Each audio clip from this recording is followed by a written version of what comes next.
জামাত ইসলামের জুলাই সমাবেশে একটা নতুন ইতিহাস সৃষ্টি হয়েছে।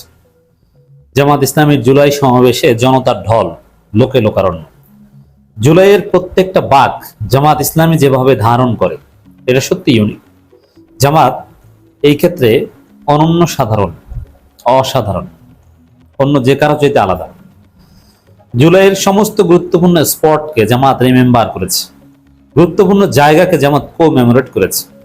যেমন জুলাইয়ের স্টালিনগ্রাদ বলা হয় যাত্রাবাড়িকে। যাত্রাবাড়িতে ভয়াবহ গণহত্যা হয়েছে এবং যাত্রাবাড়িতে জনগণের প্রতিরোধ ছিল ইউনিক। সেই পুলিশকে ঝুলিয়ে রাখার ঘটনা যাত্রাবাড়িতে। যাত্রাবাড়ির ফ্লাইওভারের উপরে নিচে বিভিন্ন জায়গায় জুলাই যোদ্ধারা যেভাবে যুদ্ধ করেছে, এটা পুরো বাংলাদেশের জুলাই যুদ্ধের একটা বিশেষ চরিত্র বহন করে। যেমনটা উত্তরা বিএনএস সেন্টার আরো বিভিন্ন জায়গায় ছিল, তবে যাত্রাবাড়িটা সবচেয়ে বেশি ইউনিক এবং সবচেয়ে বেশি হত্যাকাণ্ড ঘটেছে যাত্রাবাড়িতে। সবচেয়ে বড় গণহত্যা ঘটেছে যাত্রাবাড়িতে। তো দর্শক, আর সেই যাত্রাবাড়ি এলাকায় কিন্তু নির্বাচনে জামাত জিতেছে। যাত্রাবাড়ি আসনটা কিন্তু জামাত জোটের, জামাত ইসলামী সরাসরি। তো দর্শক, সেই যাত্রাবাড়িকে কো-মেমোরেট করতে যাত্রাবাড়িতে জুলাই সমাবেশ করেছে জামাত ইসলামী।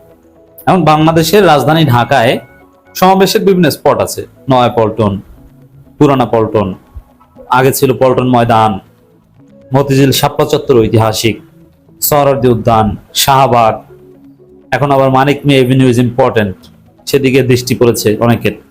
সামনে মানিক মিয়া এভিনিউ উইল বি গুরুত্বপূর্ণ। কোনো কোনো স্পট কালের বিবর্তনে হারিয়ে যাবে, যেমন পল্টন ময়দান কিন্তু হারিয়ে গেছে। পল্টন ময়দান এখনো সমাবেশ হয় না।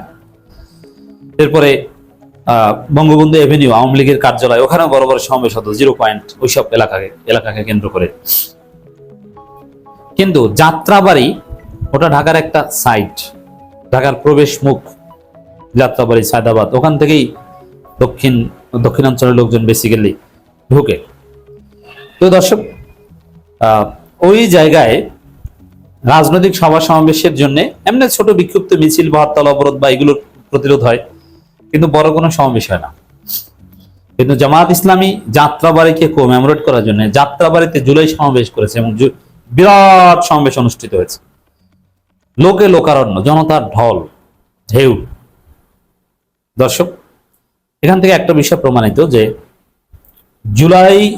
জুলাইয়ের দল জামাত, জুলাইপন্থীরা জামাতকে পছন্দ করে, জামাতকে সমর্থন করে। তো দর্শক, জুলাই গণঅভ্যুত্থান দ্বিতীয় বার্ষিকী উপলক্ষে বাংলাদেশ জামাত ইসলামী ঢাকা মহানগরী দক্ষিণ উদ্যোগে যাত্রাবাড়িতে জুলাই সমাবেশ অনুষ্ঠিত হয়েছে। জামাত ইসলামের সেক্রেটারি জেনারেল অধ্যাপক মিয়া গোলাম পরোয়ার সেখানে বক্তব্য দিয়েছে। অসাধারণ একটা দৃশ্য আমরা দেখলাম। এবং জামাত যে সবচাইতে কার্যকরভাবে জুলাইকে ধারণ করে তার প্রমাণ জামাতের এই জুলাই সমাবেশ।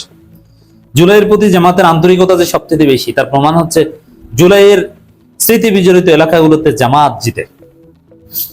দর্শক, বিএনপি রক্তাক্ত জুলাইয়ের ইতিহাস ভুলতে বসেছে। সাবেক এমপি গোলাম পরোয়ার গণভোটের গণরায় মেনে জুলাই সনদ বাস্তবায়ন করতে হবে, এই দাবি তিনি জানিয়েছেন। বাংলাদেশ জামাত ইসলামের সেক্রেটারি জেনারেল ও সাবেক এমপি অধ্যাপক মিয়া গোলাম পরোয়ার বলেছেন, বিএনপি রক্তাক্ত জুলাইয়ের ইতিহাস ভুলতে বসেছে। এর উজ্জ্বল দৃষ্টান্ত হচ্ছে 36 জুলাই নিয়ে বিএনপির দলীয় কোনো কর্মসূচি দেখা যায়। আপনারা অনেকে ধানের শীষে ভোট দিয়েছেন, অনেকে বলতে অধিকাংশ জনগণ দিয়েছেন, কিন্তু কই জুলাইয়ের প্রতি তাদের আবেগ কি? এই যে জুলাই নিয়ে তাদের কি কর্মসূচি বলেন তো? কোনো গুরুত্বপূর্ণ কর্মসূচি দেখেছেন? যাত্রাবাড়িতে সেই স্পটে তারা গিয়েছে, আরো গুরুত্বপূর্ণ শহীদদের কাছে তারা গিয়েছে, লোক দেখানো, ওয়াসিম আর আবু সাইদের কবর জিয়ারত করেছে। এরপরে বিএনপির আর কোনো খবর নাই। আর জামাত দেখেন, পুরো জুলাই জুড়ে তাদের মহাকর্মযজ্ঞ, 36 দিন ব্যাপী মহাকর্মযজ্ঞ। এবং রাজনৈতিক ভাবে জামাতের রমজান মাসের মতো, রমজান মাসে মুমিনরা যেরকম ইবাদত বন্দিগিতে ব্যস্ত থাকে, অন্য কাজকর্ম বাদ দিয়ে ইবাদতের দিকে মনোনিবেশ করে, তো জামাত অন্য কাজকর্ম মিনিমাইজ করে এই জুলাই কর্মসূচির দিকে মনোনিবেশ করেছে। জুলাই শহীদ, জুলাই আহতদের দিকে মনোনিবেশ করেছে। যারা এখনো আহত তাদের খোঁজ খবর যদি কেউ রেখে থাকে, খোঁজ নেন, জামাত ইসলামী রাখে। শহীদ পরিবার কেমন আছে, তারা চলতে পারে কিনা, যদি কেউ এই বিষয়ে খোঁজ খবর রেখে থাকেন, সেটা জামাত ইসলামী করে। আর এইসব জামাতের এই ধরনের সমাবেশ অঞ্চল ভিত্তিক, যখন জুলাই যোদ্ধারা শোনে তারা আগ্রহের সাথে যায়, এবং যাত্রাবাড়ি সমাবেশে অনেক জুলাই যোদ্ধারা উপস্থিত হয়েছিল, পঙ্গু লোকজন স্ক্র্যাচে ভর দিয়ে এসেছিল, এরকম লোকজনকেও আমরা ছবিতে দেখেছি। ক্ষমতা গ্রহণের সঙ্গে সঙ্গে বিএনপি জুলাইকে অস্বীকার করছে। তিনি বলেন, বিএনপি সরকারের একজন মন্ত্রী, যাকে জনগণ সর্বমন্ত্রী নামে চেনে, সেই সর্বমন্ত্রী সংসদে দাঁড়িয়ে স্বীকারোক্তি দিয়েছেন বিএনপি সংস্কারের পক্ষে মত দিয়েছে কেবলমাত্র নির্বাচন আদায় করার জন্য। বিএনপি স্বঘোষিত সংসদে স্বীকৃত প্রতারক, আত্মস্বীকৃত প্রতারক বিএনপি। সেই বিএনপিকে আপনারা ভোট দিয়েছেন। আমি বলেছিলাম নির্বাচন আগে, বিএনপিকে যারা ভোট দেন আপনি আক্ষেপ করবেন কেন বিএনপিকে ভোটটা দিলাম, ভোটটা দাঁড়িপাল্লা দিলে ভালো হতো। এখন দেখেন আপনি আক্ষেপ করছেন, আপনি জুলাইয়ের চেতনা বুকে নিয়ে বিএনপিকে ভোট দিয়েছেন, এখন আক্ষেপ হচ্ছে না। আপনার জুলাই সনদ মানছে না, জুলাইকে ভুলে গেছে, জুলাই শহীদদের চেনে না, শহীদ পরিবারকে চিনে না, আহতদের চিনে না, এবং তারা বলছে যে ওটা আমরা নির্বাচন আদায় করার জন্য মেনে নিয়েছিলাম। দেখছেন, সংসদে দাঁড়িয়ে স্বীকারোক্তি দিয়েছে বিএনপি সংস্কারের পক্ষে মত দিয়েছে কেবলমাত্র নির্বাচন আদায় করার জন্য। কারণ সংস্কারের দাবিতে যদি জনগণ আবার রাজপথে নামে তাহলে নির্বাচন হবে না, আর নির্বাচন না হলে তিনি ক্ষমতায় বসতে পারবেন না। এই যে ক্ষমতার সাথে জনগণের সাথে দ্বিচারিতা, বিশ্বাসঘাতকতা, এতেই বোঝা যায় বিএনপি জুলাই চেতনা লালন ও ধারণ করে না, বিশ্বাস করে না। জুলাই গণঅভ্যুত্থানের দ্বিতীয় বার্ষিকী উপলক্ষে বাংলাদেশ জামাত ইসলামী ঢাকা মহানগর দক্ষিণ উত্তর রাজধানীর যাত্রাবাড়ি কাজলা ব্রিজের সামনে, এই কাজলা ব্রিজ এই জায়গাটা আন্দোলনের অন্যতম একটা স্পট ছিল। পুরো যাত্রাবাড়ি থানার সামনে আশেপাশে পুরো জায়গাটাই একটা ব্যতিক্রমী জায়গা।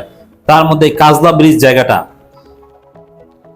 একটা ইউনিক জায়গা, যেটাকে জামাত সমাবেশ করার মধ্য দিয়ে আলাদাভাবে ধারণ করলো।